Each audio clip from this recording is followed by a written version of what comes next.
ఉగ్రం వీరం మహావిష్ణు జలంతం సర్వతోముఖం నరసింహ భీషణం పద్మ ముచ్చురు నమని ఈ లక్ష్మీ నరసింహస్వామి ఆశీర్వచనం ఈ ప్రాంతం అంతా ప్రజల మీద ఉండి మంచి సమృద్ధి వర్షాలతోటి సుఖ సంతోషాలతోటి ప్రజలు ఆయురారోగ్యాలతో ఉండాలని భగవంతుని ప్రార్థిస్తా ఉన్నా.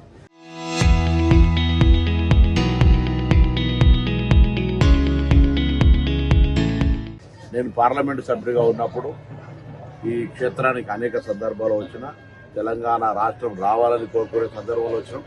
తెలంగాణ రాష్ట్రం వచ్చిన తర్వాత కూడా అనేక సందర్భాలు వచ్చినా ఇప్పుడు తిరిగి ప్రజాపాలన 2 సంవత్సరాల క్రితం ఏర్పడ్డ తర్వాత నూతనంగా ఎన్నికైన ఎమ్మెల్యే గారు, చైర్మన్ గారు, స్థానిక నాయకత్వం అంతా కూడా ఇక్కడ కొంత దాతలతోటి ఈ దేవాలయ అభివృద్ధి చేస్తూ ఉన్నారు. ఆనాడు నేను పార్లమెంట్ సభ్యుడిగా ఉన్నప్పుడు ప్రారంభించిన కళ్యాణ మండపం సంబంధించి పెండింగ్లో ఉంది. చైర్మన్ గారు కోరినట్టుగా తప్పకుండా స్థానిక శాసనసభ్యుల సహకారంతో పూర్తి చేసే బాధ్యత నాది అనే మాట మనం చేస్తాం. ఏ నిధులు వచ్చారో పర్వాలేదు, అది కళ్యాణ మండపాన్ని పూర్తి చేసి ప్రజలకు వినియోగించే రీతిలో తీసుకొస్తాం. అదేవిధంగా స్థలంకు సంబంధించిన అంశం మీద చెప్పినారు. నేను ఎంఆర్ఓ గారు ఇప్పుడే చెప్తాను. తప్పకుండా స్థలానికి సంబంధించి దేవాదాయ శాఖకి ఎంతైతే ఉందో అంత దేవాలయ భవిష్యత్ అవసరాల కొరకు, ప్రజల అవసరాల కొరకు ఇచ్చే విధంగా తగిన చర్యలు తీసుకోవడం జరుగుతుంది. ఈ దేవాలయ అభివృద్ధికి సహకరించిన అందరికీ ధన్యవాదాలు.